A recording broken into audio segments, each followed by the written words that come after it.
बिस्मिल्लाहिर्रहमानिर्रहीम।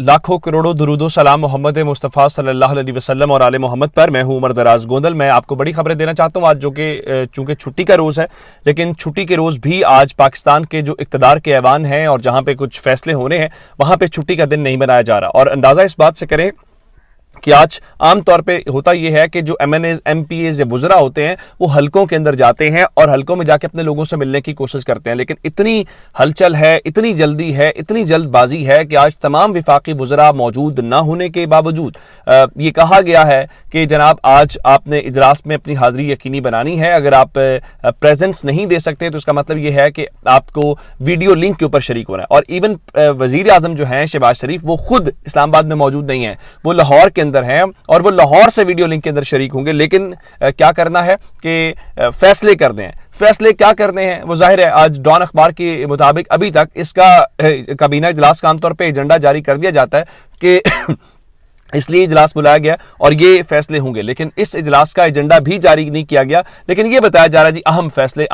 अहम फैसलों में से एक सिक्योरिटी कमेटी का फैसला, जाहिर बात है उसकी तौसीक करवानी है और आप वो सारी बातें करेंगे, और उसके बाद फंड्स वाले मामले के ऊपर। लेकिन जो इस वक्त बड़ी खबर ये है कि इन तमाम बातों के बावजूद हुकूमत की जो दीवार एक बनी हुई है, उस दीवार में से ईंटें निकलना शुरू हो गई हैं। मैं आपको पहले भी कहता रहा हूं कि जब तौहीन अदालत लगेगी तो उस तौहीन अदालत के ऊपर हर कोई अपनी गर्दन नहीं कटवाना चाहेगा। पीपल्स पार्टी को, बिलावल को कोई ज़रूरत नहीं है कि वो इनके पीछे अपनी सियासत को कुर्बान कर लें। तो पाकिस्तान पीपल्स पार्टी ने अभी से वो लाइन लेना शुरू कर दी है, या दूसरे लफ्ज़ों में आप बहुत सादा अल्फाज के अंदर ये कह सकते हैं कि पाकिस्तान पीपल्स पार्टी ने हाथ खड़े कर दिए हैं। खबर क्या है? पाकिस्तान पीपल्स पार्टी के रहनुमा कमर जमान कायरा ने कहा है कि Pakistan Peoples Party justice Bandial से, यानी चीफ जस्टिस से, किसी भी किस्म की महाज आराई नहीं चाहती। साथ ही उन्होंने कहा कि हम तहरीक इंसाफ से भी डेडलॉक नहीं बल्कि डायलॉग चाहते हैं। उन्होंने बैक वक्त तहरीक इंसाफ को बॉल कराई है। साथ ही उन्होंने अदालत को कहा है कि हम हुकूमत के इस इकदाम के साथ नहीं है। उन्होंने कहा हम सिर्फ इतना चाहते हैं कि चीफ जस्टिस फुल कोर्ट बनाएं। और मेरे ख्याल से ये सिर्फ इन सबको पता है कि चीफ जस्टिस के पास नंबर 8 का पूरा ये वहां पे प्रॉब्लम नहीं है। लेकिन एक बात जो है उन्होंने बहुत वाज़ेह अंदाज में बताई है कि पीपल्स पार्टी से राइट इस मोमेंट के ऊपर हुकूमत ने किसी भी किस्म का रेफरेंस दायर करने के हवाले से कोई बात नहीं की, और उन्होंने कहा कि हमारा चीफ जस्टिस से इस किस्म का कोई तनाज़ा ही नहीं है, जिसका मतलब ये है कि हुकूमत अपने घर में भी वो चीज़ें नहीं कर पा रही। अब अंदाज़ा इस बात से कर लीजिए कि आज इनके जो पसंदीदा लोग हैं, जिनके जरिए ये नैरेटिव बनाने की कोशिश कर रहे हैं, चूंकि कल मैंने अब वो रफ़ी वाली खबर दी थी जिसमें रफ़ी ने ये कहा कि जी गैर मुसद्दिका खबर ये है कि फौज और तहरीक इंसाफ के मुज़ाकरात शुरू हो चुके हैं, और मैंने वो आपसे खबर शेयर की थी। अब जरा अंदाजा लगा लीजिए कि खबरें ये हैं कि आखिरी जो मुज़ाकरात की आखिरी कोशिश है वो हो रही है। अगर वो कामयाब ना हुई तो फिर जाहिर है कि मार्शल लॉ की तरफ चीजें जाएंगी। और ये मैं नहीं कह रहा, ये जावेद चौधरी ने कहा है कि जी आखिरी मुज़ाकरात होने जा रहे हैं। इसका मतलब अभी शुरू नहीं हुए या हो चुके होंगे, आखिरी मुज़ाकरात होने जा रहे हैं। अगर ये नाकाम हो गए तो मुल्क मार्शल लॉ की जानिब जाएगा। चले, इस हुकूमत की ख्वाहिश भी यही है कि वो हर सूरत चाहती हैं कि इमरान खान को रोकने के लिए अगर मार्शल लॉ भी लगता है तो लगा दिया जाए, बस इमरान खान को रोकना है। दूसरी जानिब चूंकि आज 1 साल मुकम्मल हो गया पाकिस्तान तहरीक इंसाफ की हुकूमत को गिराए हुए और इस हुकूमत को आए हुए, तो सवाल भी लोग उठा रहे हैं कि आपने क्या कुछ हासिल किया, अवाम के लिए क्या कुछ किया। सिर्फ ये जरूर है कि PDM ने अपने केसेस जरूर माफ करवाए हैं, अपने लिए रिलीफ लिया है, लेकिन लोगों का क्या हाल हो गया है, लोगों की इनकम कम हो गई है, महंगाई बढ़ गई है, बहुत सारी बातें। लेकिन फवाद चौधरी साहब भी कुछ ऐसे ही इंडिकेटर देते हुए नजर आ रहे हैं कि हुकूमत चंद दिनों की मेहमान है, जिसमें उन्होंने कहा कि बदतरीन फाशिस्ट हुकूमत जो है वो चंद हफ्तों की मेहमान है।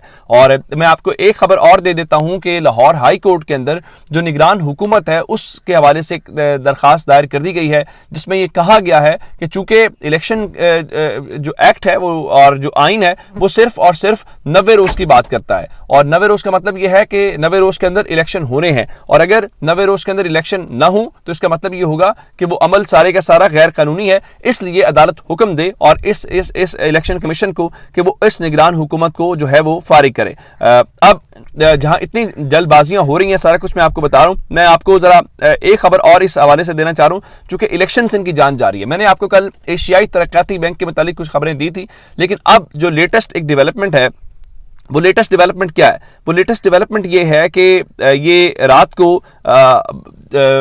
وہاں پہ کچھ صحافی دوست بھی بات کرتے ہوئے نظر آئے. میں آپ کو ڈیٹیل بھی دے دیتا ہوں, پھر میں ان کی زبانی سنوا بھی دیتا ہوں کہ وہ کیا کہتے ہوئے نظر آ رہے ہیں. وہ یہ کہتے ہیں کہ جناب علی اب تو ہمارے حالانکہ ایشیائی جو ترقیاتی بینک ہے اس میں چائنا کا انفلوئنس کافی زیادہ ہے اور چائنا آپ کا دوست ہے, تو انہوں نے یہ بات وہاں پہ جو ایشیائی ترقیاتی بینک ہے اس نے اپنی حالیہ رپورٹ, جو کہ وہ عام طور پہ کامنٹ ان چیزوں کے اوپر نہیں کرتے, ان کے مطابق ایشیائی ترقیاتی بینک نے بھی پاکستان کی بگڑتی معاشی صورتحال کا حل انتخابات سے ہی مشروط قرار دیا ہے.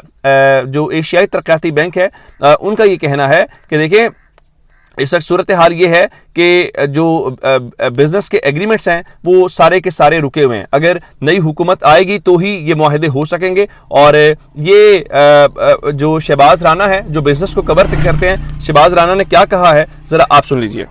4.2 ارب ڈالر کے ریزروز ہیں جو اے ڈی بی کی رپورٹ ہے. اور اے ڈی بی کا میں تھوڑا سا بیک گراؤنڈ بتا دوں کہ ان لائک ورلڈ بینک اور I M F, A D B نے ہمیشہ ایک بڑا سافٹ اس کا سٹانس رہا ہے ٹورڈز پاکستان. اس میں ایک فیکٹر چائنیز بھی ہے کیونکہ چائنا کا انفلوئنس ہے اے ڈی بی کے اوپر اور اس کی اہم پوزیشنز کے اوپر چائنیز بھی کام کرتے ہیں, جیپنیز بھی ہیں. لیکن ایک جو پازیٹیوٹی ہوتی تھی اے ڈی بی کی رپورٹس میں وہ اس دفعہ تھوڑی سی کم تھی. اور ایک جو سٹرائکنگ جملہ مجھے ان کی رپورٹ میں لگا کہ انہوں نے وارن کیا پاکستان کو کہ Pakistan is at dire risk because of low foreign exchange reserves, کہ اب ہمیں بہت شدید قسم کے خطرات لاحق ہو گئے ہیں کیونکہ ہمارے غیر ملکی زر مبادلہ کے ذخائر بہت زیادہ کم ہو چکے ہیں. اور ایک اور جو چیز اس طرح کی چیز سے پہلے اے ڈی بی نارملی کامنٹ نہیں کرتا, جس کے اوپر میرا خیال تمام سیاسی جماعتوں کو اگر ان میں کوئی ابھی کچھ ان میں کوئی ہے کوئی صلاحیت ملک کو آگے لے کے چلنے کی اور ان میں ڈیزائر بھی آگے لے کے چلنے کی, تو یہ سوچ لیں کہ ابھی ہمیں اے ڈی بی جیسے ادارے جو ہیں جن کا کام قرضے دینا ہے وہ ہمیں کیا ایڈوائز کر رہے ہیں. وہ کہہ رہے ہیں کہ return to political stability with the formation of a new government after scheduled general election will improve business sentiments. Pakistan میں جو بزنس سینٹیمنٹس ہے بہت زیادہ خراب ہو چکا ہے اور کب ان کا اس میں بہتری آئے گی, جب ایک نئی حکومت آئے گی الیکشنز کے بعد. تو یہاں پہ تو ہم یہ فیصلہ نہیں کر پا رہے, آئی ایم ایف کا پروگرام ہو نہیں رہا. 4.2 ارب ڈالر کے ریزروز ہیں جو اے ڈی بی کی رپورٹ ہے. اور اے ڈی بی کا میں تھوڑا سا بیک گراؤنڈ بتا دوں. اب اس سے آپ اندازہ لگا لیجئے کہ دنیا آپ کے بارے میں کیا کہہ رہی ہے. لیکن آپ نے میں آپ کو ذرا خبریں آج کی دے دیتا ہوں جو 1 سال کے بعد پاکستان کو انہوں نے کس نہج کے اوپر پہنچا دیا ہے. خبر یہ ہے کہ تنخواہوں کی عدم ادائیگی, پی آئی اے پروازیں معطل ہونے کا خدشہ. بتایا گیا ہے کہ ایف بی آر کی بقایا جات سے کٹوتی, پی آئی اے کپتانوں سمیت گروپ 5 سے 10 کے افسران کو تنخواہیں نہ مل سکیں. ذرائع کے مطابق ایف بی آر نے بقایا جات کی مد میں قومی ایئر لائن کے اکاؤنٹ سے 1 ارب 30 کروڑ روپے کی کٹوتی کی ہے, اب جس کی وجہ سے ان کو تنخواہیں نہیں ملی. اور یہ رمضان المبارک کا مہینہ ہے اور اس سے آپ اندازہ لگا لیجئے کہ لوگوں کے حالات و واقعات کیسے ہیں. آگے چلتے ہیں, یہاں تک صورتحال نہیں ہے چونکہ تجربہ کار آئے ہیں. ان تجربہ کاروں نے 1 سال میں پاکستان کا کیا حال کیا ہے. کنٹینرز کلیئر کرانے کے لیے تاجروں کا اسٹیٹ بینک کو خط, اور انہوں نے گورنر اسٹیٹ بینک کو خط لکھا ہے اور انہوں نے بتایا ہے کہ اس وقت صورتحال کیا ہے اور اگر آپ نے یہ نہ کیا. اور ساتھ ہی انہوں نے کہا ہے کہ پاکستان کی تاریخ کے اندر ہم نے کبھی اس قسم کا معاشی بحران جو ہے وہ نہیں دیکھا. ظاہر ہے اس قسم کا معاشی بحران نہ پاکستان میں آیا ہے, جس قسم کے لوگ پاکستان کے اندر لانچ کیے گئے ہیں اس کا خاص مقصد تھا. اب اس سے آپ اندازہ لگا لیجیے کہ ہوا کیا. دوسری جانب علی امین گنڈا پور جو ہیں ان کو چونکہ اسلام آباد کی پولیس لے کے آئی تھی تو ان کو عدالت میں پیش کیا گیا. 1 روزہ جسمانی ریمانڈ کے اوپر ان کو وہاں پہ حوالے پولیس کے کر دیا گیا. دوسری جانب جنگ نیوز جیسے جو اخبارات ہیں وہ ان کی ایک ایسی جعلی تصویر جو آپ عام کسی بندے سے پوچھیں گے اسنیپ چیٹ یوز کرتا ہے تو آپ کو بتائے گا فلٹر میں اگر آپ میری تصویر لگائیں گے تو آپ کو میرا روتا ہوا چہرہ, میری سرخ آنکھیں اور اس طرح کی چیزیں نظر آئیں گی.